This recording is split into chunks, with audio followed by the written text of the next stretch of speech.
Nais mo bang mahalin ka niya nang walang pag-aalinlangan kahit ano pa mang pagsubok ang dumating sa inyong buhay ay hindi ka niya iiwanan? So ang gagawin po lamang, kumuha ka ng malinis na puting papel. Sa malinis na puting papel, dito sa kabilang side, isulat mo ang iyong pangalan. Sa kabilang side ay ang kanya namang kumpletong pangalan. Pagkatapos ay bilugan mo ang iyong pangalan, bilugan ang kanyang pangalan, at sa gitna ay maglagay ka ng arrow sa pagitan ng pangalan ninyong dalawa. Pagkatapos niyan ay kuhanin mo ang iyong pabangong madalas mong ginagamit at isprihan mo ang pareho ninyong pangalan ng pabangong ito. Pagkatapos maisprihan ay itupi mo ang papel upang magiging magkaharap ang inyong mga pangalan. Pagkatapos ay kumuha ka ng posporo, lighter o kandila at sunugin mo ito.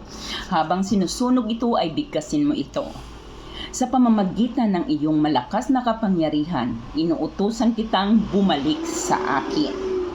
Pagkatapos mo yung bigkasin isang beses lamang ay sunugin mo ang habang sinusunog mo ang papel na binibigkas mo, at kapag nasunog na ang papel ay itapon mo ang abo nito sa hangin at makikita mo titindi ang pagmamahal ng taong ito sa iyo. Gawin kahit anong araw at oras. Ngunit dapat buo ang ating tiwala sa anumang ating ginagawa.